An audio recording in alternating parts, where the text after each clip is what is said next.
Os ritos da festa do Congo na cidade de Oliveira. Nós vamos ver cerimônias fúnebres de congadeiros, coroação de reis e rainhas e iniciação de capitães. Entre as irmandades mais tradicionais, o ciclo da festa é de agosto a outubro, pois era quando os senhores de escravo permitiam tais festejos. Os que estão fora é porque não tem tanto tempo assim, né? Esses seguem os que já tinham desde a época da escravidão. E já sabiam disso. Agosto a outubro. É o ciclo da festa do Rosário, que era depois da colheita que os senhores permitiam aos escravos fazer essa festa. E eu, por exemplo, estou indo para o Maranhão, 1 quilômetro, vai fazer festa do Divino lá em novembro. Algumas tradicionais também fazem a festa do Divino e coincidindo com a festa do Corpus Christi, pelo menos no mesmo mês. E eu tenho uma birra, né, da festa do Divino, porque eu sei que a festa do Divino, na época da escravidão, eles não deixavam os negros participar. Então é como se eu estivesse lá ainda, eu não faço questão de ir, nenhuma. E eu me admiro porque tem muitos reinadeiros que estão fazendo a festa do Divino. Talvez porque eu não conheço a história, ou porque alguém apresentou, né, a essa festa e começou a fazer. Como nos pequenos reinos bantos, temos nossos reis, nossos sobás, os caombes de Angola, e sua alcaia, que no caso significa mulher, que são escolhidos e coroados por nós, membros da comunidade do reino de Congo, né, da festa do Congo. Congo aí é o Império de Congo. Muitas vezes pode ter saído Congada do nome, por causa da festa do Congo. Mas eu já tinha birra desse nome muito tempo antes, porque primeiro reinado é diferente de Congado. Porque hoje em dia, Congado está fazendo é quem está fazendo sem nenhum rito, sem nenhum ritual, junta assim um tanto de gente, os instrumentos e a roupa e sai dançando. Não deixa de ser bonito, né? Mas muitos deles não estão fazendo mais nada. E esse termo também eu nunca gostei muito, porque as pessoas ficam fazendo, as pessoas que não acreditam, que não são de outra religião, ficam fazendo piada. Fala assim, eu mesmo já escutei assim, mas como é que você consegue dançar com o gado? Né? Como é que você faz? Você pega o boi e dança com o boi, dança com a vaca? O jornal Super até recentemente soltou uma piada de super mau gosto com relação a isso. E os reinadeiros daqui de Belo Horizonte contestaram o editorial deles, depois eles fizeram uma nota pedindo desculpas, falando do tanto que era popular a festa, do tanto que eles respeitavam a festa, mas é isso mesmo, né? Para piorar, além do congado, ainda tem a congada. Para mim, congada é aquilo que não tem definição. Se não é Congo, se não é vilão, se não é Catupé, se não é Caboclinho, não é Marinheiro, se não é Cavaleiro de São Jorge, não é Moçambique, não é nenhum desses, para mim é congado. O que não se define, para mim. Porque eu desconheço, eu desconheço. Mas corte já é mais tradicional. Mais tradicional? Porque não é corte, seria corte. É porque ficou falando corte. Isso. Então é corte de corte de reis. Porque tem corte, tem batalhão, tem termos assim diferentes. Cada lugar tem sua maneira de fazer. Então, eu era muito menina e eu fui na casa desse senhor que já morreu lá, de Tapsirique, seu Zé Gominho. Acho que na época ele era o capitão bom. E eu fui para a casa dele, fiquei impressionadíssimo, muito pequeno. Para começar, ele tinha um cemitério dentro do terreno dele. E eu entrei para um cômodo que tinha remédio tudo enquanto é jeito. E muitos com muitos bichos dentro. Então, eu muita criança, nossa, muita cobra dentro, muita coisa, muito isso. Era só Zé Gominho, mas na época ia. Na época lá ia. Mas eles têm um costume de... Os capitães vão cantando. Para começar, eles deixam as caixas ficam atrás. Não fica na frente, não. As caixas têm que ir perto dos reis. E os reis levam dinheiro, de acordo com suas possibilidades, né? Mas levam. E se o capitão não ficar atento, vai indo e para. Se o capitão não ficar atento, ele vai continuar andando e o rei está parado. Aí tem que voltar com o terno e cantar até o rei ficar satisfeito. Se o rei não ficar, ele vai ficando ali, parado. Quando o rei fica satisfeito, ele tira o sapato, tira o pé e ali debaixo tem um dinheiro. Eu, particularmente, não gosto disso porque, no meu modo de entender, isso é humilhante, não é? Mas é um costume da terra de Itapecerica. E lá, todos os reis têm que dar uma joia de verdade para a igreja, senão não é bijuteria, não. Tem que dar uma joia para a igreja. E aí a igreja... Hein? Não, mas isso é um costume que só lá em Oliveira que deixou de ser. Porque, na verdade, os reis de anos, os reis festeiros, eram para bancar a alimentação. Todo lugar é assim, né? Lá é que... A joia para a igreja, né? Mas antigamente, tem lugares também que, até hoje, a igreja permite, mas os capitães têm que tirar a esmola e entregar a sacola que arrecadou na igreja. E aí a gente vai ficando assim, meio assim com a igreja, né? Porque já fez o que fez e o que faz, ainda chega na hora, ainda ao invés de ir lá colaborar com o almoço, ela quer o dinheiro que arrecada. Mas tem muita gente que acha. E eu, por exemplo, sou dessa turma aí que falou que não precisa nem do padre. Eu sou dessa. Mas a gente tem que respeitar. Alguns acham que sem missa, sem padre, não tem festa. E não é assim, que essa festa não é católica, não é?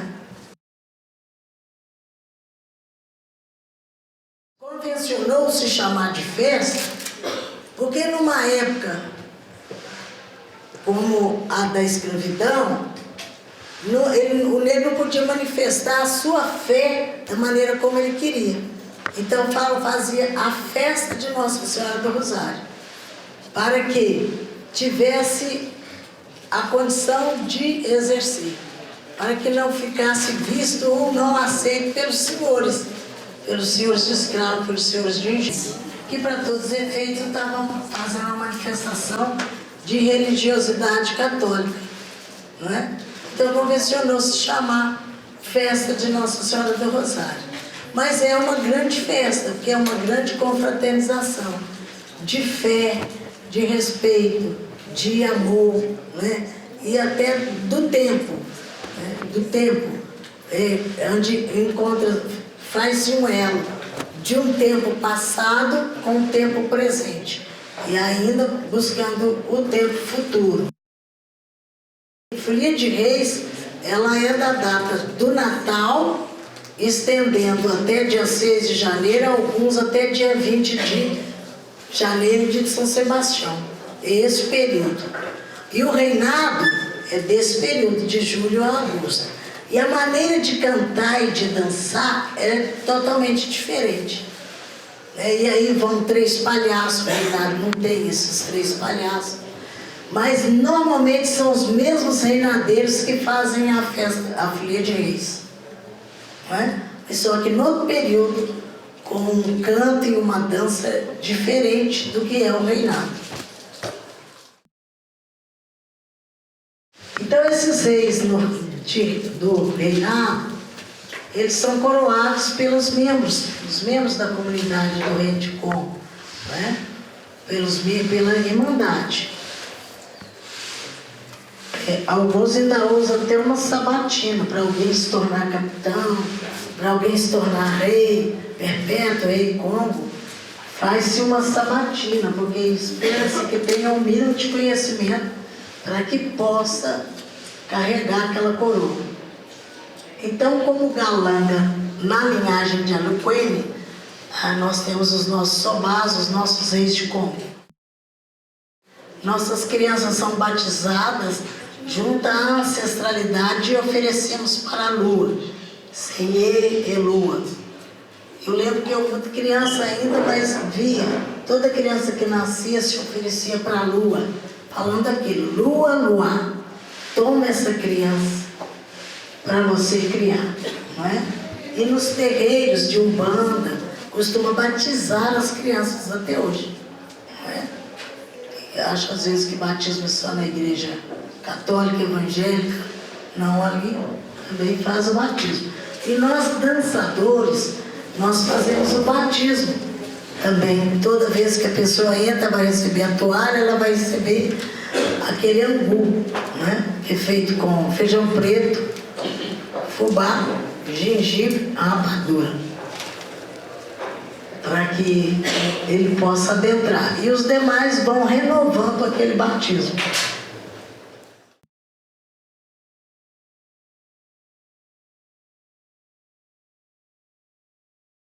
E quando saímos desse plano físico, o errado ali, somos descoroados e descoroamos. Nossos corpos são levados ao som dos tambores para emergir novamente nas forças telúricas da terra. Todo mundo que é coroado, capitão, rei, rainha, capitão, quando a gente parte dessa vida, eu acho engraçado quando as pessoas falam que partiu dessa para uma melhor, que nem sempre é uma melhor, né? Depende de como a pessoa viveu. Mas a gente fica se consolando, né? Às vezes, quando foi para o melhor, é preciso de ter um ritual de descoroação. É um dos rituais que você faz, uma das vivências. Então, uma pessoa, um capitão, um rei, uma rainha, está coroado.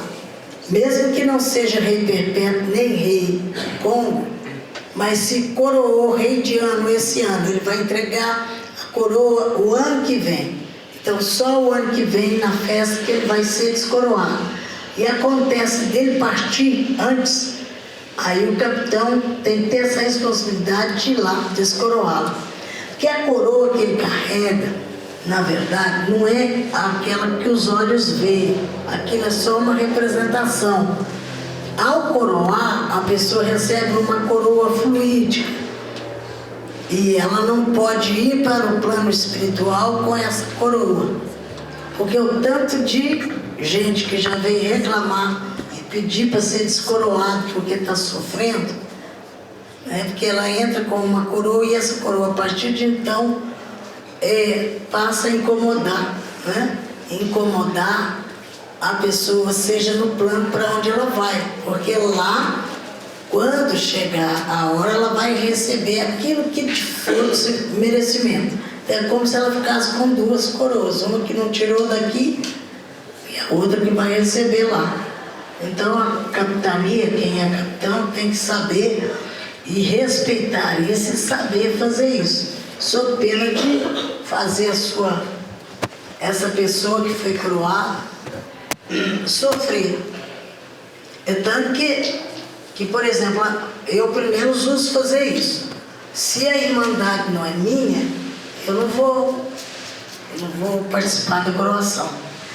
Mesmo em Oliveira, se o reinado não é meu, eu não vou participar. Porque ao participar eu fico cúmplice. Não é? Eu fico cúmplice. E para eu ficar cúmplice, depois eu vou ter que dar um jeito de fazer o que eu tenho que fazer, sob pena de eu ser penalizada. Tem as coisas que a gente pode fazer, tem as coisas que a gente não pode fazer. Então, essa coisa da coroação e também que nós vamos ver à frente do cumprimento de promessa, tem que fazer isso com muito cuidado, com muito critério e sabendo. Porque eu vou lá eu tenho umas duas coisas tristes, porque eu acho triste, né? Teve uma vez, o Milton Nascimento esteve adoentado, ele estava com diabetes, emagreceu demais, logo depois ele foi em Divinópolis. E aí estava tendo festa do Rosário lá, e eu estava lá. Eu acho que eu estava lá até com o pé. E eu tive a tristeza de ver, que inclusive era uma guarda de Oliveira, que é da Lourdinha, entrou para coroar o Milton Nascimento como rei. Por isso que eu estou falando a diferença de reinado com gado. Eu não vi uma coisa é o Milton, cantor, compositor, que nós todos admiramos. Outra coisa é querer que ele seja do reinado só para agradar. Essas coisas a gente não faz para agradar gregos e troianos. E aí colocaram na cabeça dele uma coroa e ele foi pro palco fazer um show. Quer dizer, as pessoas que fizeram isso nem noção não tinham.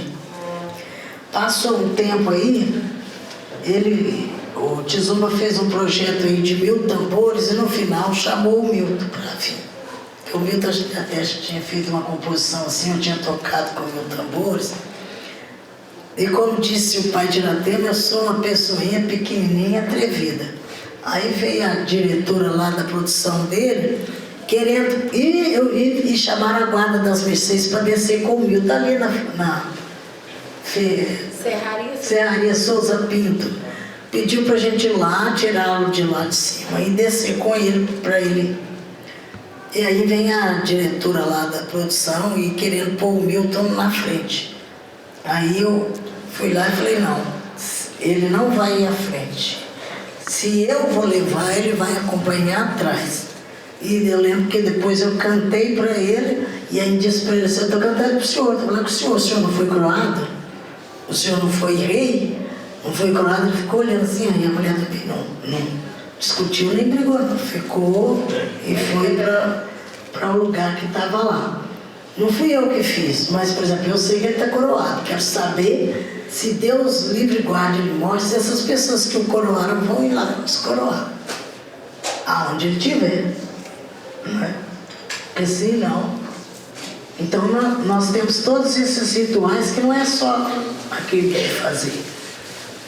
Em Oliveira, por exemplo, aquela coroação que eles estão fazendo, da troca de coroa da Princesa Isabel, eu não estou participando. O que é eu não participar? Eu estou lá, mas eu não vou até lá e nem vou erguer o meu bastão, porque eu vou estar compromissando com essa situação da qual eu não estou muito satisfeita com ela, então não tem razão de eu participar, não vejo razão para eu participar.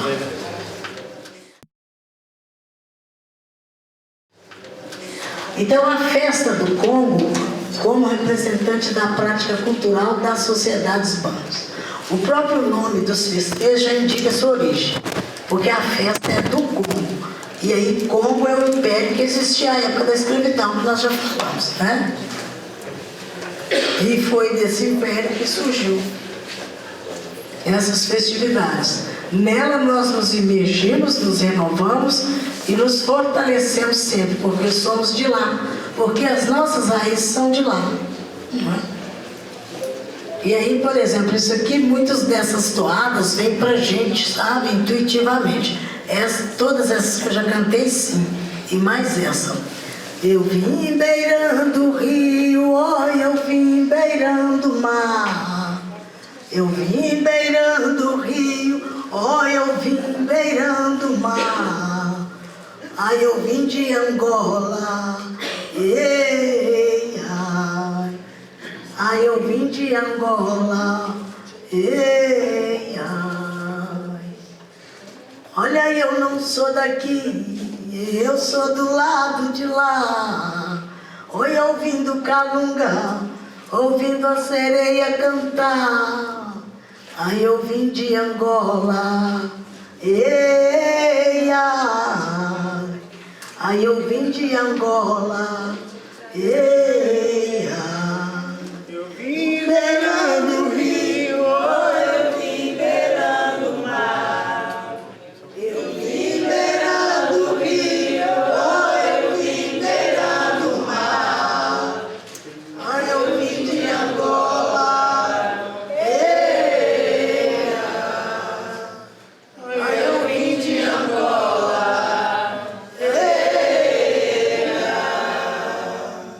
aí outra toada. Aê, Angola, aê, Angola, essa gunga veio e foi de lá, essa gunga veio e foi de lá. Corre o mundo, corre o mar, corre o mundo, corre o mar. Aê, Angola, aê, Angola, essa gunga veio e foi de lá, essa gunga veio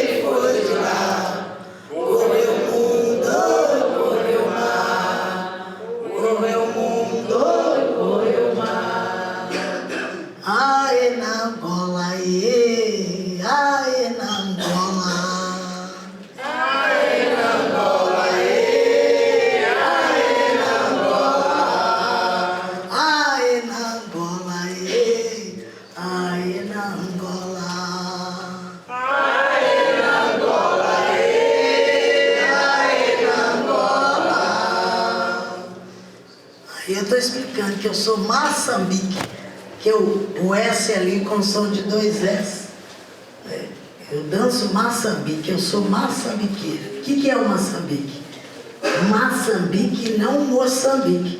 Eu já expliquei para vocês porque que eu descobri que o Moçambique é uma dança, significa dança sagrada que veio de Angola. Porque não pode ser o país Moçambique. E uma das coisas que me chamava a atenção é que o tempo todo os moçambiquenos cantam que veio de Angola. Como é que veio de Angola se está se referindo ao país Moçambique? E aí o Moçambique não tem a ver com o Moçambique país. Ele veio de Angola. Eu nunca vi um povo tão orgulhoso de ser descendente do povo angolano, é o povo de Moçambique. É o povo de Reinado, que sabe, que conhece, que sabe que o que nós fazemos é de lá, né? Então o Moçambique se dança rodopiando em torno do corpo, fazendo movimento de interação das forças telúricas da terra com as forças telúricas do céu. Então essa coisa de bater a bunga, de baixar e levantar, é porque a gente está fazendo essa interação com as forças telúricas da terra e com as do céu.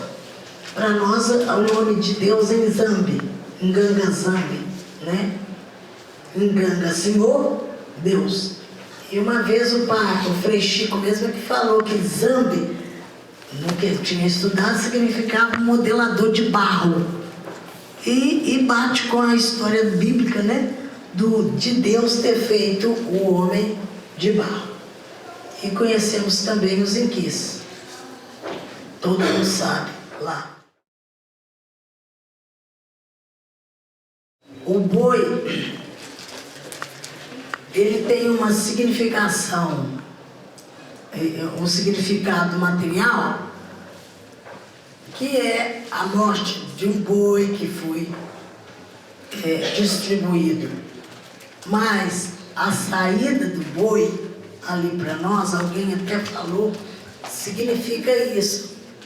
É aquilo que os terreiros fazem de despacho para Exu, não é? O Exu, não o Exu catiço, o Exu mensageiro dos orixás, mensageiro dos inquis, porque ele vai limpar as ruas, por onde depois vai passar um cortejo de inquis, um cortejo de orixá, que são os reis coroados. E eu já não tenho mais medo de falar, nem estou escondendo. Uns nunca souberam disso, aí eles se horrorizam. E outros quiseram não contar e foi se perdendo no tempo. Mas o boi do rosário, eu não sei dizer dos outros, né? Mas, por exemplo, se é na Amazônia, se é no Maranhão, eu quero crer que é no mesmo sentido. Embora penso que para muitos, como dentro do reinado, já perdeu o que é que significa. Acho que é só uma diversão. Então aquela multidão, ela sempre acha que é uma diversão. Ela não sabe, o povo não sabe o que é, mesmo que se soubesse talvez não ia, né? Mas eles vão com aquela intensidade, com aquela coisa, fazendo toda aquela festa, né? Para que aquilo seja limpado, para que aquelas ruas, aquelas energias sejam dissipadas, para que depois ocorra a passagem daqueles que estão representando as coroas dos inquices, dos orixás, que é o que nós estamos festejando no pano de fundo.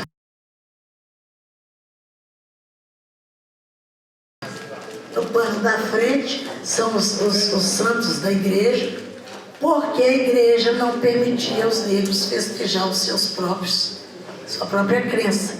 E aí, como tinha, morria gente no tronco, morria gente de todo jeito. E levando o seu conhecimento, um grupo pensou, na minha opinião, muito bem, que dentro de um período que você está sofrendo uma escravidão, que você não tem direito de ser, e as pessoas têm condição de pensar uma coisa como esta, para mim isso é de uma inteligência, de uma sabedoria muito grande, né?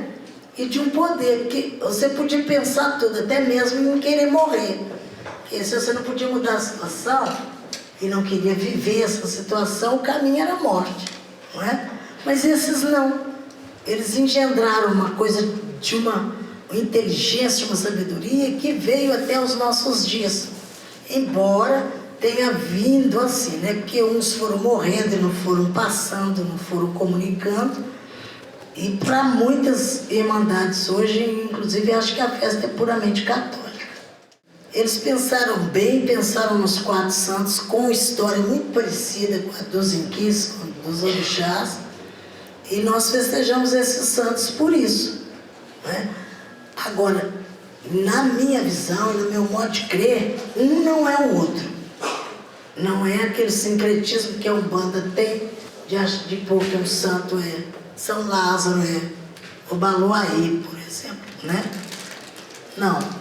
É que eles estão ali e eles aceitaram essa representação. Os santos da igreja sabem disso.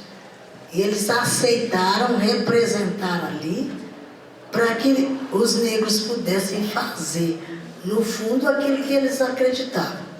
E para nós negros ficou. Então, assim, todo mundo é louco com essa senhora do Rosário. Todo mundo é louco com essa senhora das Mercês, com São Benedito e Santa Efigênia.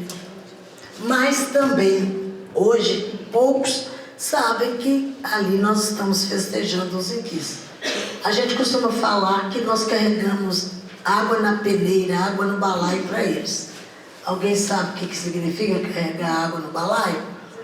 Não é água na peneira? Não é? Ou seja, quer dizer que nós fazemos o possível ou o impossível por estes santos, que são da nossa crença e que não se importam. Não tem muitos anos eu tive que mudar a bandeira de guia do terno das Mercês. Pedi a pessoa para fazer, e o pano de fundo, a bandeira antiga que eu mandei, o fundo dela era marrom. E a pessoa desenhou, fez a pintura e esqueceu do rosto. Então, eu tenho uma bandeira de guia com a Nossa Senhora das Mercês mulata. E o mais interessante é que eu levei anos para prestar atenção nisso. Um dia eu olhei e falei, nossa, a Senhora das Mercês na minha guarda está preta, está mulata. E comecei a pensar, eu tenho que dar um jeito de levar a pintar. Aí um dos espíritos que trabalham no terreiro disse assim para mim, ela mandou dizer que é para deixar a si mesmo. Ela mandou dizer que é para deixar a si mesmo, não é? Porque na verdade ela sabe que nós estamos fazendo o pano de frente, não é? A bandeira de guia, mas que não tem essa diferenciação. Outra coisa que a gente que está mais tempo no reinado, que teve a possibilidade de compreender um pouquinho, todo lugar que está com mais do que esses 4 é indício, cada um tem seu jeito de fazer, mas é indício de que não está com a história como ela veio lá de trás. Por exemplo, eu já tenho comunidade aí, uma cidade aqui perto, que levanta 25 bandeiras e põe tudo enquanto é santo. Por quê? O santo do reinado são esses 4. Aí você vem, ele vem e pede para levantar a bandeira do santo que ele acha que deve. Aí o capitão permite. Isso, no meu modo de ver, é falha do capitão, porque eu posso dizer para você assim, eu vou lá na sua casa com o meu terno e vou levantar a sua bandeira lá em Taué. Mas no reinado não. Mas não tem isso, e uns acham que tem que agradar gregos e troianos. É? Mas uns querem agradar gregos e troianos, e isso dá sempre essas coisas assim. Então, aí a senhora diz que festeja os 4 santos, mas na verdade, né, o pano de fundo é festejar os inquis. E aí, os inquis já são pré-determinados? São. Ou depende do reinado daquele reinado? Quais são os inquis? Lembra da história da Nossa Senhora que apareceu no mar? Lembra? Nossa Senhora do Rosário? A igreja não conhece essa Nossa Senhora do Rosário que apareceu no mar, não. Só os negros reinadeiros.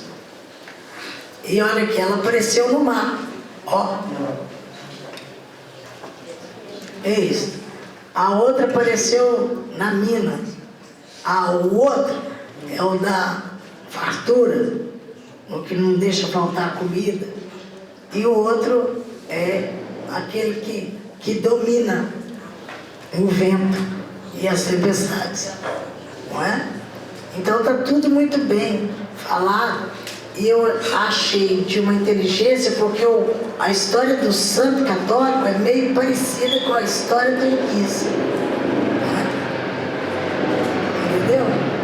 Então o tempo todo nós estamos falando do mar, o tempo todo nós estamos falando que nós viemos foi de lá, não é? E aqueles que têm a fé, eu repito, têm a fé, tanto Senhora do Rosário. Eu só não tenho simpatia com a imagem dentro do reinado da Senhora do Rosário de Pompeia, que ela não é, a Nossa Senhora é uma só, não é? É bobagem, eu posso chamar ela do Rosário das Mercês, ela é uma só. Esses títulos a igreja mesmo que deu, para fazer mais quermesse, mas Nossa Senhora é uma só. Mas a Nossa Senhora do Rosário de Pompeia, ela tem uma outra história, não é? Há pouco tempo eu fiquei sabendo que muitos mouros, que a Nossa Senhora das Mercês, por exemplo, ela tem uma história com os mouros e os cristãos. Há pouco tempo fiquei sabendo que muitos dos mouros eram negros. Então quem é que estava certo na história, né? Mas acontece que fala que ela apareceu para livrar os cristãos dos mouros. E ela também é conhecida como Nossa Senhora da Boca da Mina. E mina é água doce. E aí logo ela ficou como aquele inquice que é da água doce.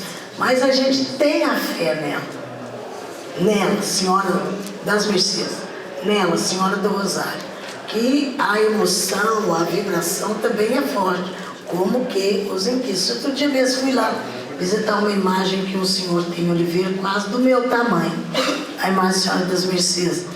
Comecei a cantar isso e o povo do templo tudo quase chorando.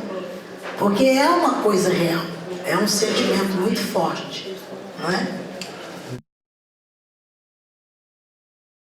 Caso não é bem uma pergunta, mas uma aproximação que eu estou ouvindo você falando dessa relação com os povos de Angola, né? E que eu vejo, não sei se você já viu um pouco disso, do maracatu, Pernambuco, tem a boneca, né? A calunga, onde todos os mistérios estão na boneca. A boneca ela tem uma representação forte de fazer uma ligação. E se no rosário tem algum elemento material, assim, aonde concretiza, no caso no maracatu é a boneca, né? A boneca que ela é preparada antes de ir para a rua. Como que é isso no rosário, né? O maracatu, ele deve sair, né? Lá, pelo menos ele sai sempre no carnaval, não é? Que é uma outra festividade. No reinado, não tem um elemento, tem vários elementos. Vários elementos materiais que vão ajudar nisso. O bastão, o tamborim, a espada, o rosário, a gunga, todos os instrumentos, eles são feitos ritualisticamente. Tanto que assim, se é instrumento do Congo, ele deve ser feito durante o dia. Se é instrumento do Moçambique, é de meia-noite para frente. E ali ele é todo ritualizado, com elementos que vão fortalecer e fazer essa ligação. E até mesmo as coroas. Eu agora estou meio bia, né? Depois que eu entendi o significado, que as coroas nossas, que nós usamos no reinado, a maioria, é a coroa no modelo europeu, e que os africanos não usam assim. Aí eu já falei assim, poxa, mas esse tempo todo o povo usando a coroa no formato europeu e ninguém... Não é que não tinha não, porque, por exemplo, o Sr. Geraldo Arthur, o patriarca que já morreu, ele era um dos que usava a coroa certa. A coroa dele era de condilado e era conizada. Os demais, mesmo quando ela é de condilado, mas ela é redonda e com um monte de elementos da igreja. Então a gente vê que foi se perdendo. Mas ele é o único que eu tenho lembrança que a coroa era conizada. Então, essa coroa de metal, ou mesmo que seja de cor de lágrima redonda, essa é a coroa dos opressores. Né? E eu acredito que o pessoal que fazia reinado lá naquela época sabia fazer essa diferença. Mas com o tempo, como a gente está dizendo, vai se apagando. Se não tiver quem fale, quem relembre, vai ficando. São duas coisas que a senhora falou. Primeiro, você contou a história do Milton, né? E aí, curiosamente, esse final de semana eu estava ouvindo. O Milton Nascimento tem um disco que eu acho que se chama Missa dos Quilombos. E que eu tenho a impressão de que ele trabalha com... Eu não sei se ele trabalha com os ternos e tal, mas é essa temática, assim. E acho que é essa época, né, que a gente está vivendo, que as pessoas estão decidindo retornar esses aprendizados e pesquisar mais sobre isso. Eu tenho visto como que, por exemplo, no mundo da música, a questão dessa temática do candomblé, essas temáticas da cultura, da religião africana em geral, elas têm voltado, assim. Eu queria saber a opinião da senhora sobre isso, sobre esses artistas, por exemplo, o Milton Nascimento, que trabalham com essa questão, assim, colocam isso na música deles, compõem músicas com essas temáticas. Eu queria saber o que a senhora acha disso. A senhora acha que isso é, vamos dizer assim, é positivo? Se isso é uma forma de se apropriar dessa força? O que a senhora entende por isso? Assim? Mais do que o Milton, nós vamos falar aí da Caetano, do Gil, Sim. Gilberto Gil, Maria Bethânia. Inclusive eu falo que eles tiveram uma influência muito grande. Nós vimos que o povo nagô chegou aqui no Brasil depois do povo banto. E por isso está mais na memória, até mesmo por isso está mais na memória. Mas eles fizeram e fazem muita música, muito canto, né? Fazendo uma louvação aos orixás. Então isso depende muito do ponto de vista, não é? Depende do ponto de vista de quem está fazendo, de quem está ouvindo. Porque se você sente que aquilo está sendo feito com respeito, não é? É uma coisa. Agora mesmo eu passei ali e vi um cartaz do sarandeiro. Se tiver alguém do grupo, me desculpe, mas é o que eu penso. Aí eu fui numa festa em Poços de Caldas, me chamaram para ir lá. Depois levou o terno também, mas eu fui na frente. Estava acontecendo lá, nem sei o que é em Poços de Caldas, com relação à festa mesmo do Rosário. E quando eu cheguei, que logo que eu cheguei para um lugar que estava o grupo sarandeiro dançando e cantando a parte minha dentro dos negros do Rosário. Aí eu virei para o moço, que é o coordenador lá na época, e falei, mas poxa, você está fazendo isso sem nem ter me consultado, nem perguntado o que eu achava, né? Esse tipo de coisa eu acho que é uma apropriação direta. Uma coisa, se você acha que tem que compor uma música falando de tal santo ou de tal orixá. Outra coisa é você apropriar de uma coisa que eu nem posso falar que é minha, porque quase tudo que a gente canta em reinado, a gente recebe. Tanto que a gente não vai para como é que chama aquele lugar que faz registro de música? Estúdio? Não. É? Não. Direitos autorais. Mas é o quê? É CAD. Eu não vou lá registrar isso, entendeu? Porque eu recebi isso como qualquer um capitão pode receber. Então isso foi uma coisa que a gente discutiu muito na hora desse disco, como é que ia pôr, não é? Então nem é meu. Né? Eu recebo intuição. Aliás, na verdade, os músicos são intuídos, né? Mas eles se acham no direito de falar que quem escreve é intuído, quem escreve livros, né? Quem escreve música, quem canta, todo mundo é intuído a fazer aquilo. E outra, presta atenção, viu? A intuição tanto pode vir do lado do bem como do lado do mal. Viu? Então você pode ser intuído para trazer algo que vai elevar as energias da humanidade, como você pode receber coisas que vai deixar essa energia bem rasteira. Então nem posso ir no ECAD fazer. Mas uma vez que eu fiz e ele pegou, apropriou daquilo e pôs. Porque, por exemplo, não é só ele, qualquer grupo, eles são chamados parafolclóricos, no sentido pejorativo do folclore, eu não faço folclore. no sentido de sabedoria do povo, e eu faço. Mas é que ficou pejorativo. Mas eles fazem copiar as danças regionais do Brasil e ganhar dinheiro fora. Não é? Sem igualzinho a pessoa que vai lá fotografa e não dá nenhuma atenção para os reinadeiros, não fala, não pede, não coisa, e vai fazer uso daquilo para a sua própria imagem, para o seu próprio ganho, não é? Mas esse povo que veio depois, o povo Nagô, e que teve essa repercussão lá com os então novos baianos, e que levou o conhecimento maior, né? Até mesmo que se faz. Aí eu acho que isso deve ser sempre visto com muito cuidado, com muito respeito, e ver até onde aquela pessoa pode ir, não é? Porque senão extrapola, vai filmar, igual você estava falando. Tem uma parte que você pode mostrar, tem uma parte que não convém. Mesmo porque, por exemplo, eu estou falando isso aqui, mas se eu for para um congresso de reinadeiros, são poucos hoje os que acham que a festa do Rosário não é católica. Aí você pode criar um problema, um celeuma enorme, por causa da posição que tem. E o interessante não é isso, né? O interessante é que se cresça, que se fortaleça, que permaneça. Ainda eras e eras e eras que vão vir. Então isso pode ser positivo, pode ser negativo, depende de como a pessoa engendra, como a pessoa faz. 1995 foram 300 anos de Zumbi, isso? Foi? E aí foi um problema, porque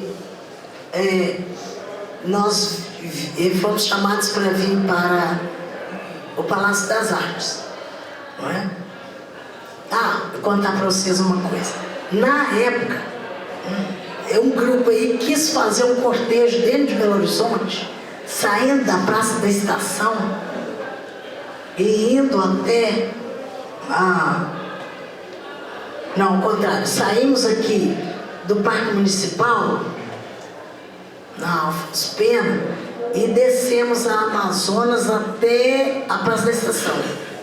Gente, e parece que isso não foi bem pensado pela prefeitura, e o povo achou muito ruim, porque o trânsito parou, não é? Mas era 300 anos de Zumbi. E nessa época existia a Federação dos Congados. Nós ficamos dias e dias lá, conversando, porque a maioria dos capitães entendiam que Zumbi era aquilo que vem em dicionário. Zumbi é um espírito maligno. E os capitães achavam que se fizesse isso a Nossa Senhora do Rosário não ia gostar. Era o nível do conhecimento dos capitães em 1995 a respeito de Zumbi. Não é? Eu não sei, porque o Zumbi, do jeito que foi colocado lá no dicionário, é um espírito, uma alma perdida, uma coisa que incomoda, um espírito sem rumo. Isso, um morto-vivo. Até ainda tem aquele filme que eu detesto, né? Aquele filme que o povo fica tudo assim. Uau! Tem muitos filmes. Muitos zumbis. Então, esse homem, esse guerreiro, esse resistente, era visto assim no meio dos reinados.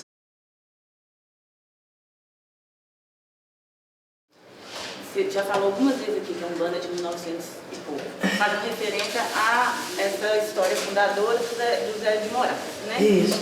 Mas eu queria que vocês compartilhassem um pouco o que vocês pensam, então, que antes disso, o que acontecia que não estava identificado como Umbanda, não estava sendo chamado de Umbanda, e ao mesmo tempo não era candomblé, não seguia essas mesmas doutrinas e liturgias de um candomblé de nação, né? E como é que vocês pensam isso, nomeiam essas experiências de terreiro, de incorporação de ancestral, enfim, de espíritos encarnados, enfim, de guias, mas como é que vocês, eu digo assim, vocês mesmos, você Washington, Serena, pensam essa experiência, então, antes de 1920, assim, porque o pai Ricardo, por exemplo, ele tem um outro jeito de pensar isso. Eu estou tentando fazer algum diálogo O candomblé existia dentro da senzala. Eu já ouvi de vários espíritos mesmo, nem é das pessoas. Alguns, por exemplo, quem pensou o reinado, porque dentro do candomblé existe uma coisa que não foi feito lá, que é uma hora de muito sagrada, que é o batismo. Então, o pessoal de reinado, eles podiam ir lá, ou qualquer pessoa, eu estou falando de reinado, mas qualquer pessoa que veio da África, que queria continuar cultuando os inquistos orixás, e com tudo que ia precisar fazer, se ele fosse lá no Senhor e falar, hoje eu estou precisando de um frango, ele ia conseguir. E mais uma vez eu vejo a inteligência desse povo de reinado, porque aí eles transformaram o sacrifício animal em vegetal. E faz o mesmo efeito, não é? Mas o candomblé, e dito pelos próprios espíritos, cada um arrumava um jeito. Por exemplo, tem espíritos, tem uma preta velha falando, nós fazíamos assim. Nós raspávamos as pessoas e dizia para o feitor que deu piolho, sabe? E que a pessoa não estava passando bem. Com isso, eles ficavam com ele 21 dias lá dentro, fazendo os rituais que precisavam. Então o candomblé existia também, assim como o reinado, desde a época da escravidão. E quando a gente fala da Umbanda de 1920, é porque alguém pensou a Umbanda, que é uma união da maneira de crer dos indígenas com os africanos. E a gente não fala no sentido de achar que é menor ou que é depois, não, que foi um arranjo para que essa fé não se perdesse. Mas quem pensou a Umbanda, pensou a Umbanda. Por exemplo, no meu modo de ver, pelos termos, eu penso que a Umbanda é Nagô. Porque a Umbanda não fala em Kiss, ela fala Orixá. A Umbanda não fala Nzazi, ela fala Xangô. A Umbanda não fala Matamba, ela fala Nhanzã. Então, as pessoas que pensaram eram pessoas que vieram do povo Nagô, e foi mais uma coisa que eu acho lindíssimo, porque é a única religião que nasceu aqui dentro. Não é? A Umbanda nasceu dentro do Brasil, as outras foram trazidas de fora. O candomblé veio da África, né? O reinado mora de fazer, mas ela só conseguiu essa manifestação mais forte a partir de 1900 e pouco, que eu não sei direito o ano, você lembra? 1920 alguma coisa. E que ela veio numa mistura muito forte com a Igreja Católica, não é? E trazendo aqueles espíritos que vieram para apaziguar essa parte. É tanto que outras religiões têm uma facilidade maior de pensar Umbanda. Por exemplo, eu que também faço parte da doutrina espírita, eu já fui em vários terreiros de Umbanda pregar o Evangelho, porque agora está tendo isso, não sei se o senhor sabe. Tem muitos terreiros de Umbanda que convidam palestrantes da doutrina espírita para ir lá pregar sobre o Evangelho, segundo o Espiritismo, e sobre a reencarnação, antes do culto deles. Só que eu pensava o seguinte, eu vou, mas eu vou ficar lá para o culto, do jeito que tivesse, se fosse com o preto velho, fosse com o caboclo, fosse com o Exu. Porque senão, na minha concepção, está errado.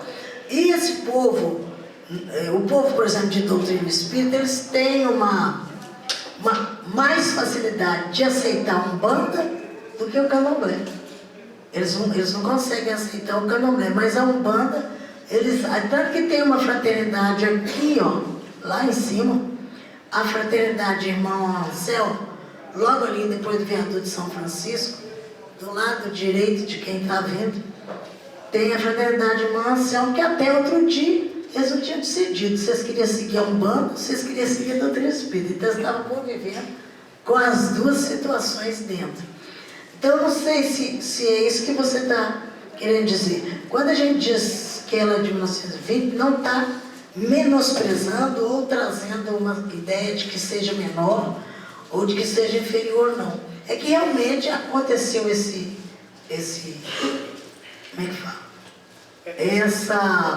explosão depois. Acontece. Depois que os outros já tinham. E eu acredito que seja até desses mesmo. Às vezes alguém que era do reinado, alguém que era do candomblé e que pensou junto essa coisa da união dos indígenas aqui com o povo africano. Veja bem, eu penso que é mais uma questão da organização mesmo, só respondendo também que você me colocou na questão, de organização do rito, da estrutura. Porque veja bem, ela é de 1927, alguma coisa assim, através da incorporação do caboclo, das 7 encruzilhadas, alguém que pontuou 1908. A partir da incorporação do caboclo, 7 encruzilhadas, quer dizer, alguém coloca uma ordem, a partir de aqui começa o que a gente vai chamar de Umbanda, quer dizer, a estrutura enquanto religião. Agora, não a comunicação em si. A mediunidade Sempre existiu. Vamos lembrar disso que há muito tempo atrás se falava com os espíritos, né? Não, toda a vida, né? Os africanos sempre O falavam. próprio Jesus Cristo, e relatado na própria Bíblia, num texto que se chama Transfiguração, ele está lá no Novo Testamento e ele recebe quem? A visita de quem? De Moisés, de Elias. Olha quanto tempo esse povo já chamou aqui. Então, Jesus falou com os espíritos. Só para dizer o seguinte, não se está falando da comunicação. Então é óbvio que antes da instauração da Umbanda enquanto religião genuinamente brasileira, que vem através da incorporação e tal, já se tinha uma série de comunicação com os espíritos de outros planos, né? O que eu acredito que passou a se ter um eixo organizador foi, a partir de agora, incorporou essa entidade e todo mundo que trabalhar nessa linha, nós vamos chamar disso. Sabe assim? Assim como... Organizou e deu um sentido enquanto religião. Isso, é uma coisa muito de estudo, né? é uma coisa muito didática. Assim, institucional.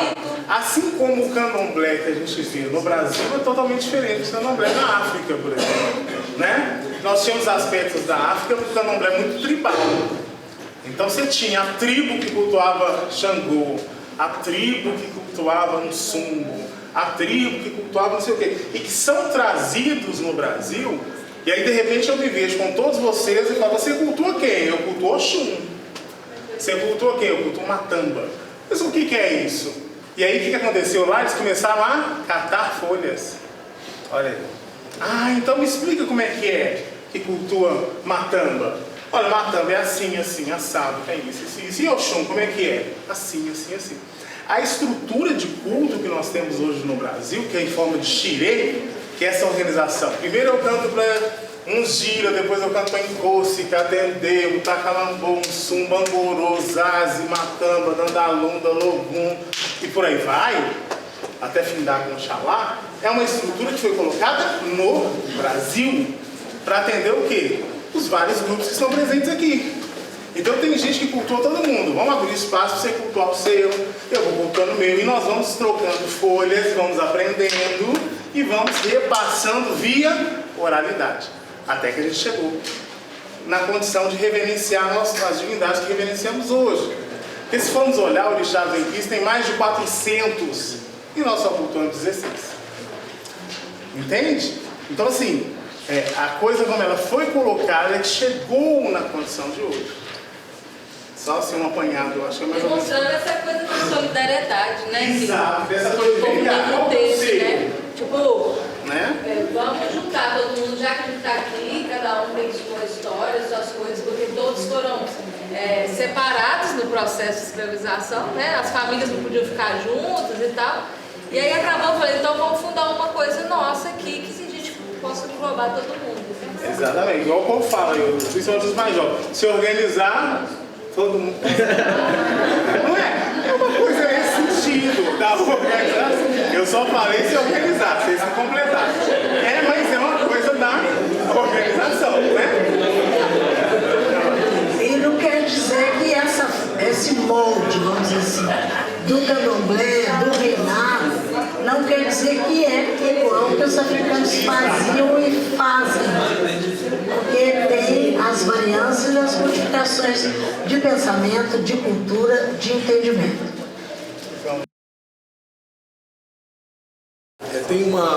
Eu acho importante quando você diz que é o tempo de se dizer, quer dizer, né, é chegada a hora, numa perspectiva de trazer algumas coisas, porque eu vivi um dilema. Eu tenho um trabalho onde eu vou reescrevendo alguns textos de filósofos e colocando uma outra maneira. Depois eu até posso mandar para vocês, porque tem um texto que eu me deparei e esse texto ficou guardado um bom tempo, que eu falei, será que eu vou mexer com esse lado? Que é um texto do Allan Kardec, onde ele é explicitamente racista, na dúvida que ele tem sobre, é um texto sobre a beleza, e ele vai falar que a forma negra, ela não consegue, a relação entre a forma e a forma, a beleza e o espírito, e que por sua vez, sendo uma forma feia, próxima à do animal, seria espíritos menos evoluídos, né? Assim como aí ele fala diretamente isso. Esse texto foi publicado 4 meses depois da morte dele. Esse texto estava pronto. Assim que ele morreu, fizeram um ajuntado de textos que estavam prontos e publicaram. E eu fiquei muito em dúvida. Aí foi quando eu ouvi a sua primeira vez aqui, antes da festa. Aí você falando assim, aí você trouxe muito essa experiência que você tem vivido de uma comunicação que não é assim, no momento a gente vai, não esconde. E aí isso me ajudou, assim, não, eu vou mexer com esse lado também, esse texto vai sair. E aí eu fiz publiquei, né, esse texto, mexendo com a figura do Allan Kardec também, e porque até eu entendi que é possível que ele também, pelo lado de lá, já tenha entendido também que nem tudo que ele escreveu a gente lê no sentido exato, né? E porque eu vejo que existe uma desconfiança, né, histórica sobre o negro, né? O kardecismo. E se a gente não bater, se a gente não bater, a coisa não vai. A coisa não vai. Essa desconfiança, quer dizer, de que ou que é do mal, ou que é errado, ou que é menos. E eu falo isso pensando na minha perspectiva de trajetória dentro da universidade, desde a escola básica, a universidade, e eu estou há 1 ano na universidade, e eu vejo como tem muito o que bater, e muitas vezes a gente é encarado até como violento, né? Mas o que eu faço com aquilo que fazem de mim é uma questão. O que eu faço com aquilo que fazem de mim? A gente podia estar matando e estar roubando. E na verdade a gente está fazendo o que você faz, né? Só vendendo sua balinha. E que eu acho que é isso, essa beleza também do que você faz é isso. Você podia estar louca aí pelo mundo, com tanta coisa que acontece, e você devolve isso de uma outra maneira, né? Do que o mundo te dá. Mas essa reflexão é muito boa. Eu acho que a gente precisa se posicionar a si mesmo, no sentido de, colocou, porque, foi Nietzsche, foi Eliade, que é um filósofo que eu tenho lido muito, em função da pesquisa do mestrado, que tem algumas coisas muito interessantes, mas o repertório é sempre o mesmo, né? Europeu, aquela ideia de que tal, do sagrado e tal, o sagrado é aquilo que é dentro da estrutura do universo judaico-cristão. Nós precisamos romper com isso e buscar algumas formas, porque o que foi feito foi justamente criar algumas características próprias para demonizar. Quando eles chegam aqui e veem Exu, o orixá, ou em Kisse, em Pambunzila, no Gira, que eles veem alguns elementos simbólicos dele, o tridente, o falo, olha que coisa diabólica, com certeza isso é do mal, né? Quer dizer, eles já pegam isso aqui, Poseidon pode ter tridente, mas Exu não, né? Então assim, o que está em jogo sempre, em todo plano de fundo, são as questões racistas, preconceituosas, que nós temos que subverter isso, né? Trazer para as questões práticas aquilo que a gente tem de valor ancestral, e aí essas reflexões são muito importantes. E nesse sentido, eu acho que a gente sai muito crítico desses processos aqui, né? Então, que vocês tenham também esse olhar de, pera lá, qual que é a intenção por trás disso, né? O que está nas entrelinhas do que foi dito o tempo todo? Acho que é um exercício contínuo também que a gente tem que fazer. Eu não tenho dúvida, não. Para mim, o que eu penso é o seguinte: o panteão greco-romano foi copiado do africano. Nunca tive dúvida disso.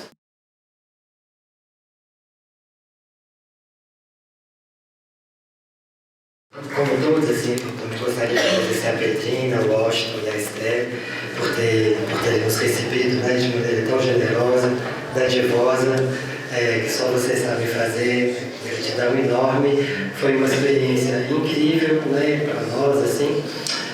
Acho que todos voltaram muito tocados pelo que a gente sentiu, né, e que nós conseguimos perceber. Né. Eu queria que você falasse um pouquinho, Petrina, sobre o candomblé e a maneira como nós passamos a noite lá e depois eu me dei conta que, na verdade, se eu tivesse ficado menos quietinho, se eu tivesse ficado em pé e começado a dançar, eu acho que eu teria sentido mais algumas coisas, talvez. Eu queria que você falasse um pouco, assim, quais são as entidades que chegam, que são chamadas pelos tambores, quem os tambores chamam, né? São os pretos velhos, as pretas velhas, os marujos, e falasse um pouco dos cantos, porque eu percebi, assim, que os cantos eram muito variados, às vezes uns cantos que tinham, assim, de brincadeira, aquele do periquito, do papagaio, por exemplo, né? Outros dos cantos do marujo, que eram um pouco nostálgicos, e ao mesmo tempo depois, quando terminavam o canto, havia uma saudação à Nossa Senhora do Rosário, à Santa Efigênia. Parece que os cantos eram muito variados. Eu queria que você falasse um pouquinho pra gente como é que no candomblé convive esses cantos. Eu vi que eles são muito variados, eu também percebi que os ritmos, há uma variação dos ritmos conforme quem chega e como se dança, e ao mesmo tempo isso convive com as saudações, né? Santa Efigênia, Nossa Senhora do Rosário. Enfim, me perdoe se eu falei alguma impropriedade, mas foi assim o que eu consegui perceber. Depois eu percebi que, na verdade, eu só estava compreendendo um pouquinho. Acho que eu vou ter que voltar lá várias vezes. Foi bom porque muita gente pediu para falar. Uma dos motivos que candomblé é fechado é por causa que essa parte onde há essa comunicação não podia aparecer. Então, por isso, muitas vezes não se permitia. Para começar, candomblé é da meia-noite para frente.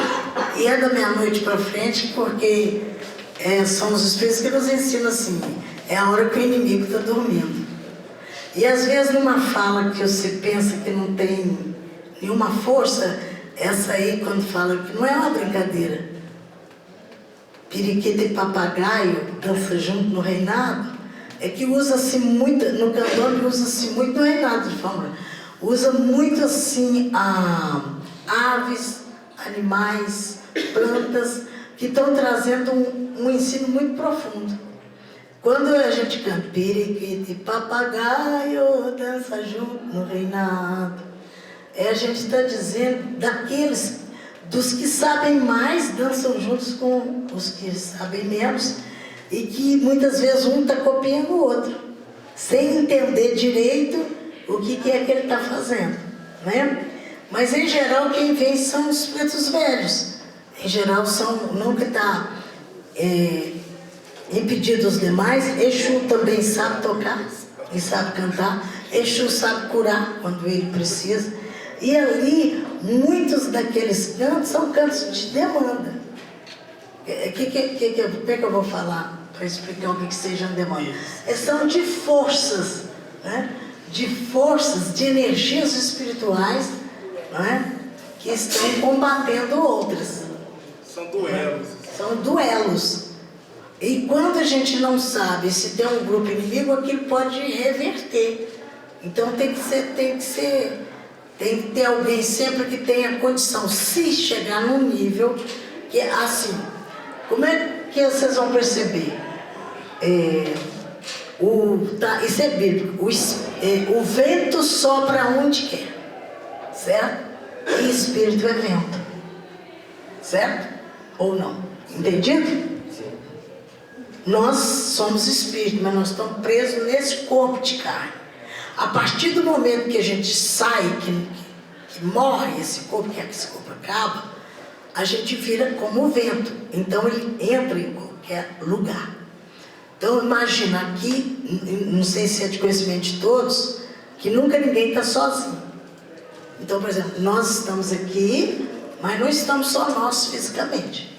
Como em qualquer lugar, dentro das igrejas, seja ela evangélica, católica, o que for. E quando você abre um terreiro, quando você abre uma coisa, você está tocando, só que aí os chefes, eles têm esse conhecimento, coisa que outros não têm. Por exemplo, o espírito não entra em qualquer lugar? Então eu não estou tocando ali? Como é que eu vou fazer? Porque para poder não entrar todo mundo que não pode, não deve, não tem condição de entrar. Certo? Já pensaram nisso? Alguma vez?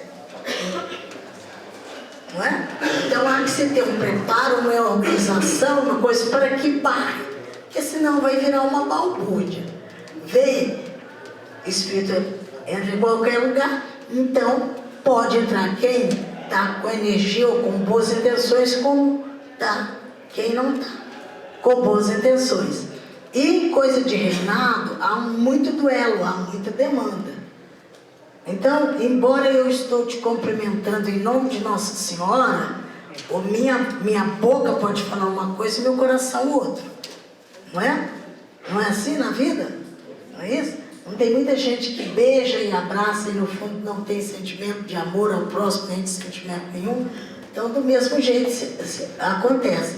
Então, a gente tem, muitas vezes com um canto, a gente está barrando certas energias. Não é? Então, a gente vai cantando, mexendo com árvores, com animais, com plantas, fazendo isso. Fazendo esse cercadinho, essa cerca, né? Que eu, por exemplo, canto assim: me dá a mão que eu te passo na pinguela, me dá a mão que eu te passo na pinguela, a pinguela é de Imbaúba, pode ter caruncho nela, a pinguela é de Imbaúba, pode ter caruncho nela. Aí eu preciso da pessoa saber o que é pinguela, porque muita gente não sabe, né? E o que é Imbaúba? E o que é caruncho? Né? Porque se ele não saber, não vai entender nada. E vai ficar ali, olha que engraçado, tá cantando isso, né? Então, pinguela é uma ponte de madeira. E essa madeira, se for Imbaúba, que tem uma madeira que chama Imbaúba, e que ela caruncha muito depressa. E se você pisar numa pinguela cheia de caruncha, ela vai quebrar e você vai cair. Se eu te der a mão, eu te ajudo. Ou seja, esse conhecimento que eu tenho, posso te fazer, ajudar a atravessar um período difícil na sua vida, né? Que eu posso cantar também. Imbaúba é paocado, lugar de cobra morar. Imbaúba é paocado, lugar de cobra morar. Eu tiro a cobra de dentro e boto inimigo pra morar. Eu tiro a cobra de dentro e boto inimigo pra morar. Aí eu estou mexendo com madeira. Aí eu posso mexer né? Posso mexer com aves, insetos, né? Vai por aí. Peixe, me lembrou do peixe, né? Minha mãe tá me chamando.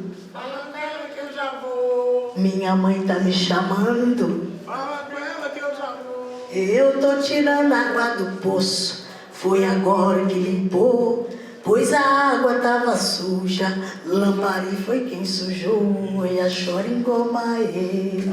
Muitas vezes tá ouvindo que a turma ai, ô lelê, ô lelê, ai, ô lelê, ô. Aí, quem que é o lambari que sujou a água? Não é? Na vida de cada um pode ter um lambari atrapalhando a sua vida, sujando a água que você precisa beber, sujando a sua essência, atrapalhando o seu caminhar, né? Aí eu posso mexer assim. Esse boi vermelho. Ele tá querendo me pegar ou calungar. Esse boi vermelho tá querendo me pegar ou calungar. Tira o couro dele, calungar. pra fazer pandeiro calunga. Tira o couro dele calunga pra fazer pandeiro. Aí o bebê responde assim, a água que o boi bebeu, a água que o boi bebeu, rei, Cadê o boi? Rei, o boi morreu. Ou então, tira esse boi daqui, leva esse boi pra lá. Tira esse boi daqui, leva pro fundo do mar. Quem não tem esse entendimento que a gente está buscando passar, tá cantando ali umas coisas que eu não tô, tem sentido nenhum. Lá em casa mota o porco, nós fizemos até chouriço. Não mexer com marimbondo, quem tem medo de feitiço. Aí, marimbondo é bicho bobo, faz sua casa no ar. Não mexer com marimbondo sem ter paia pra queimar. E vai assim.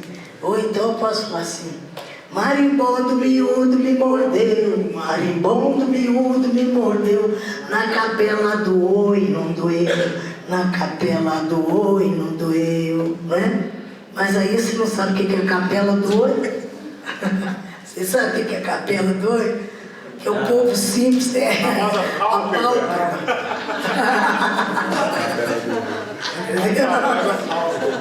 Aí eu posso mandar um marimbondo embora, tá me perturbando. Marimbondo miúdo, vai picar de contigo.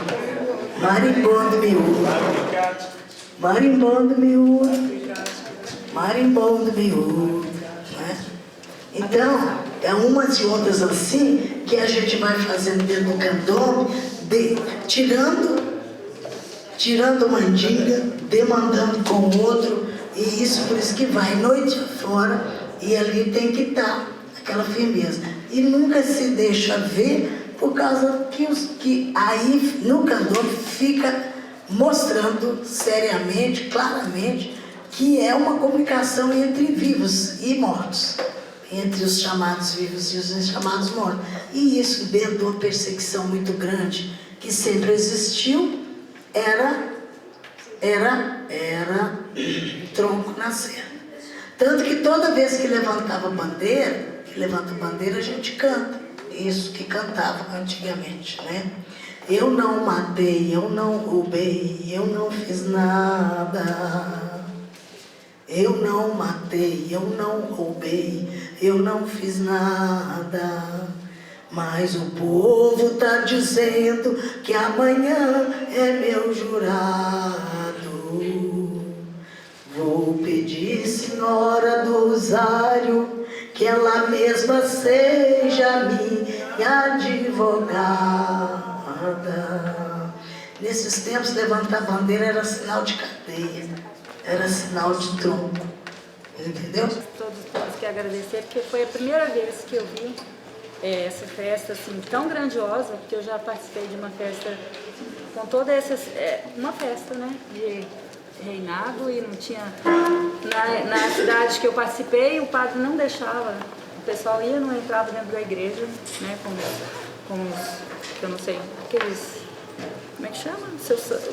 Aquela bandeirinha, gente, desculpe do que eu estou falando, porque eu não sei o termo certinho. É a bandeira de guia?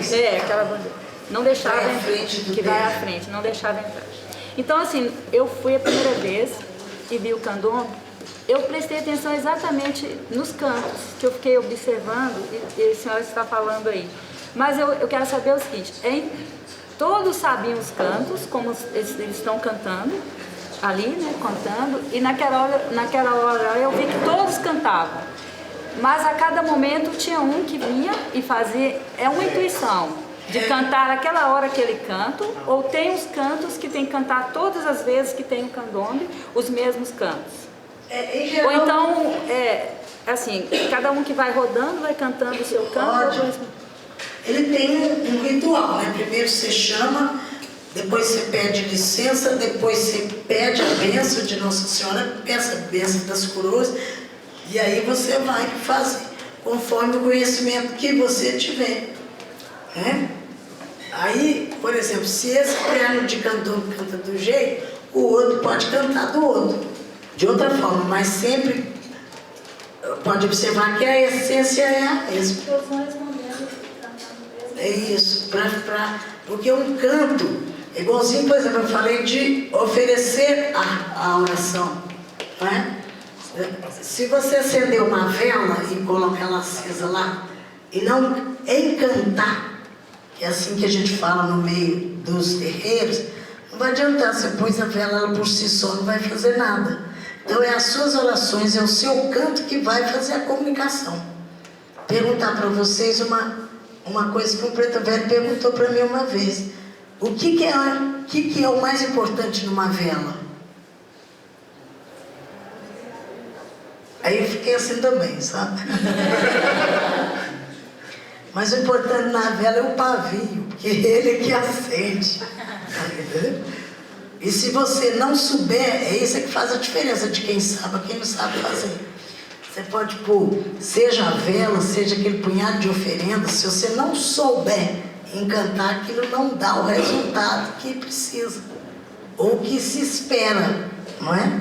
E no candomblé é a mesma coisa. Você pode ajudar, né? Ou você pode começar, às vezes há um duelo de um capitão com o outro ali dentro, que se você não tomar cuidado, ao invés de virar uma coisa, pode virar uma briga.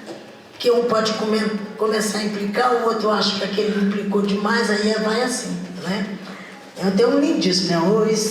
Oi Sariema, canela fina corredeira, nunca vi bicho de pena, deixa rastro na ladeira, né? Eu estou dizendo que o outro capitão faz assim, fica aí andando, né? Às vezes o capitão até é magro, né? Estou chamando ele de Sariema, canela fina. Né? Estou dizendo para ele assim, o bicho que tem pena voa, não rasta. Entendeu?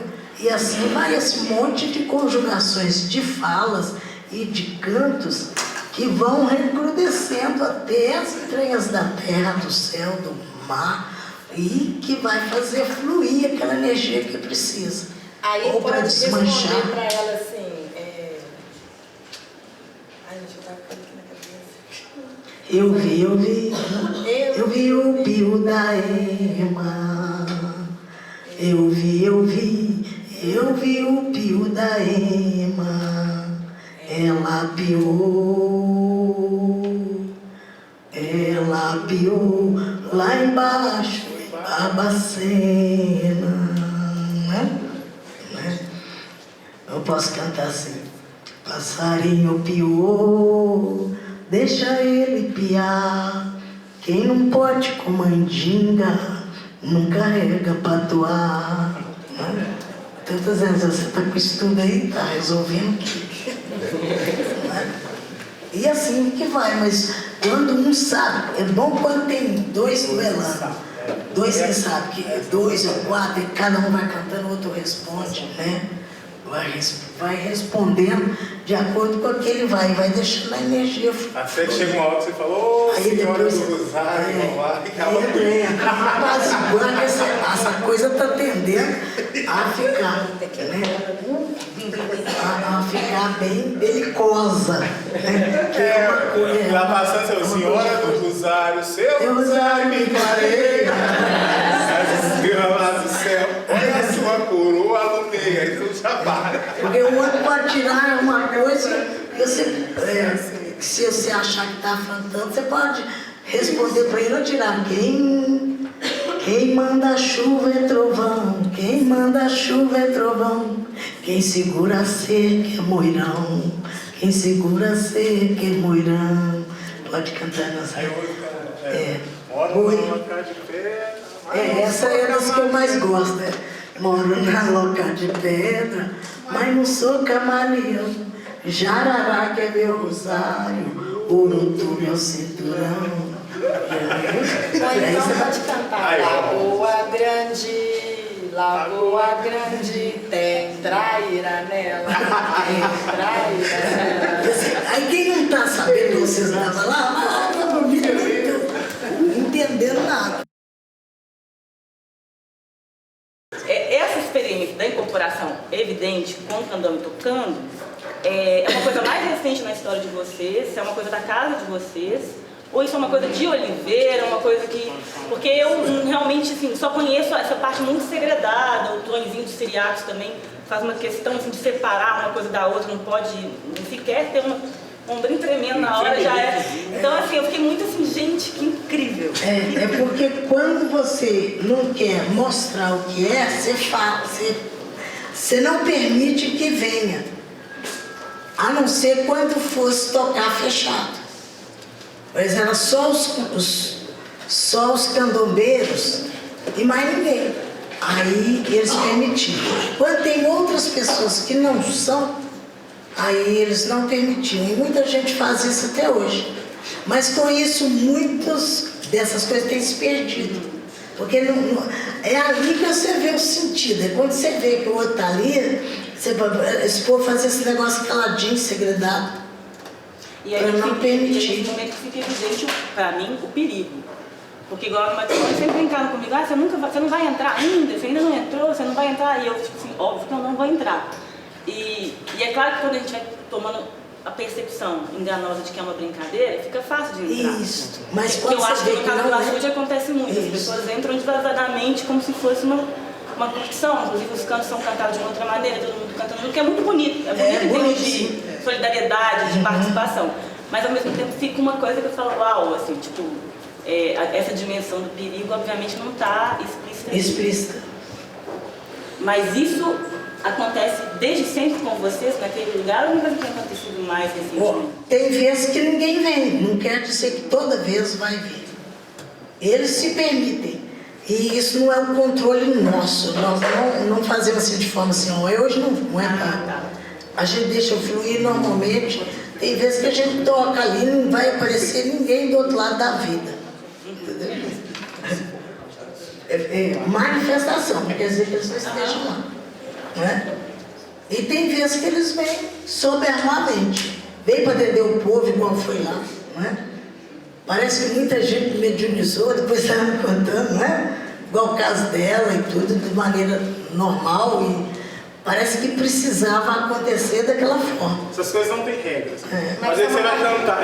É uma particularidade de Oliveira, da casa da Dona Pedrinha. Tem outros candomblés que você não vai ver. É isso que precisa ver, viu, gente? Se vocês forem no outro, não quer dizer que necessariamente isso vai ser como lá. Não vai acontecer. Mas até pouco tempo, o candomblé dos Artus, por exemplo, é fechado. Por causa disso, inclusive. Ninguém podia participar. Hoje já é aberto, participe. Mas também não tem. Não tem. Abriu, mas não permite. Entendeu? E essas coisas são muito assim, interessantes. Pode ser que um dia a gente fale, nossa, hoje eu estou precisando. Né? A gente brincava entre nós mesmos, às vezes, nossa, fulano, tá aí, dá preferência, precisando tomar um passe, precisando ser o quê? E você canta, reza e nada acontece. Ou então, às vezes, só de olhar, porque eu não Isso. Eu já contei a história.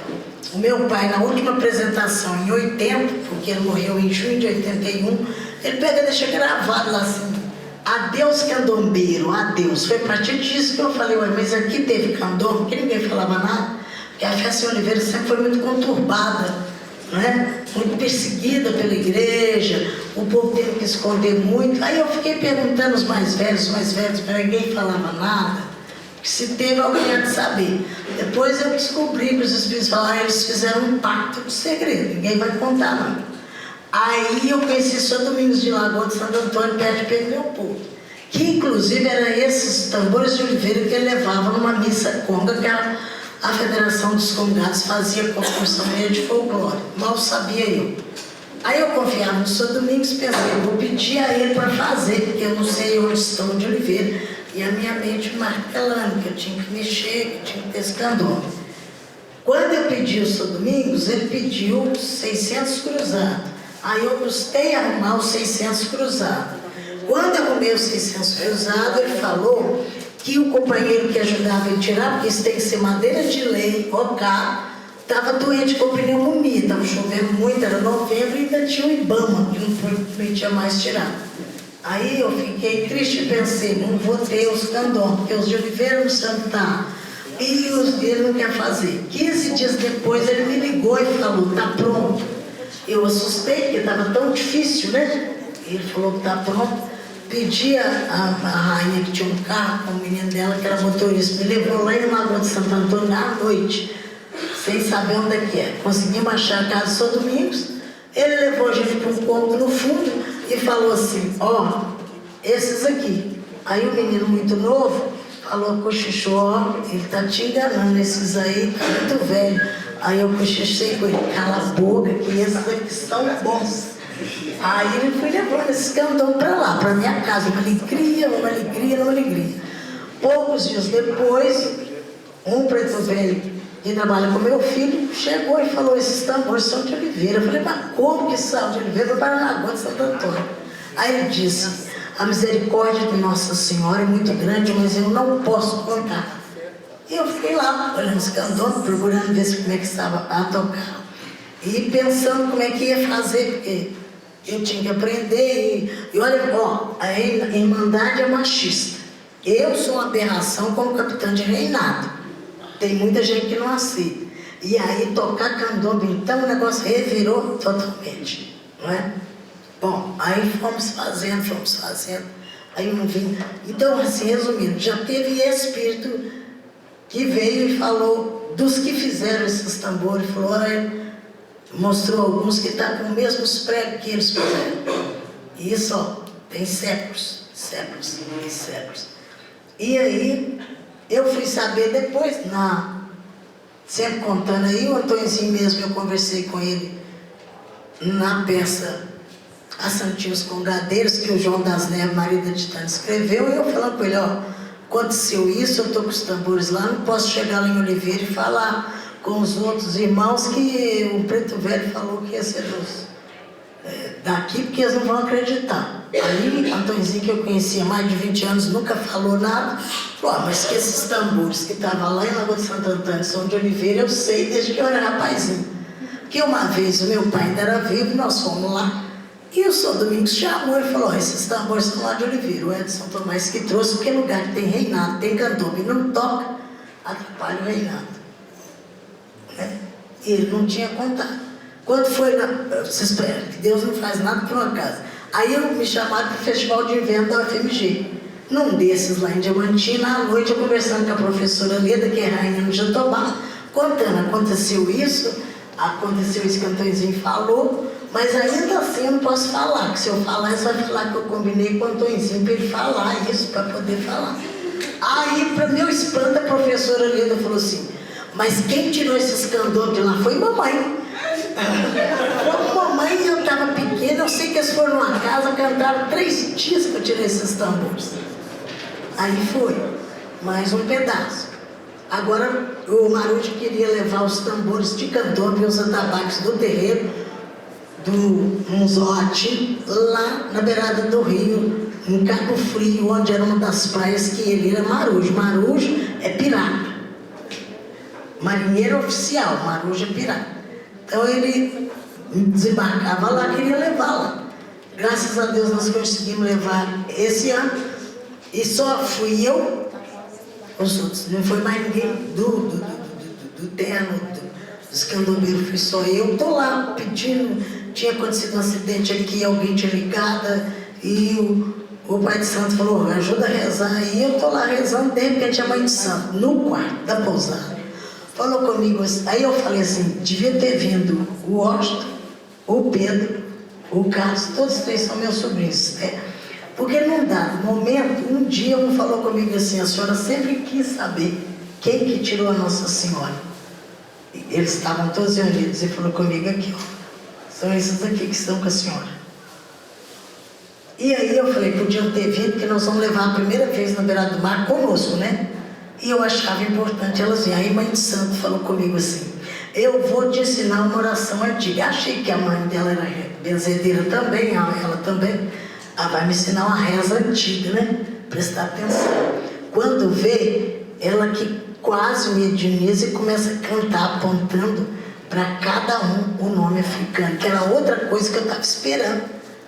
Que todos os candombes têm nomes africanos. E eu não sabia, porque os meus estavam desse jeito. Aí ela foi cantando e apontando e falando comigo, presta atenção, que lá na hora, na beirada do mar, a senhora vai ter que cantar. Aí fui falando, quando veio eu esqueci um. Falei, e agora ela já tinha. Falei, como é que faz? Eu falei, eu não estou lembrando o nome desse, não estou lembrando o nome desse, como é que é? E ela pelejando para ver, porque essas coisas quem é médium sabe, vem e some. Prestou atenção, dançou. Aí ela foi coisando, e aí ela lembrou o nome dele, mas também deu um barravento que quase caiu. E ainda falou, puxa vida, a força que esses tambores têm. Não é? E lá no meio do mato, aí eu lá. E agora mais um pedaço, né? De saber. Já tinha, ano passado, ano atrasado, tinha trazido, ela falou, seu pai está aqui, meu pai já faleceu. E estava me dizendo para tratar assim, assim, assim de cada um, porque era assim que ele tratava. Resultado, parece que esses tambores ficaram lá, enquanto eu era criança lá, num cômodo pequeno que tinha, e que Dona Alzira, mãe da professora Leda, deve ter ido lá tirar com Edson Tomás e ela criancinha. E levou para a Lagoa de Santo Antônio, por causa desse motivo. Então assim, eu me sinto muito honrada, muito grata a Deus, por ter confiado e deixar na minha guarda. Mas também queria que os outros irmãos lá de Oliveira tivessem. E lá eles dão atestado de ignorância, de desconhecimento. Porque ninguém participa, ninguém vai já desistir. Mas também já encomendei esses. Na minha ausência não é para entregar, porque agora eles não querem saber. Amanhã, no futuro, eles vão perceber a importância disso. Aí eu não entrego mais não. Não é para entregar.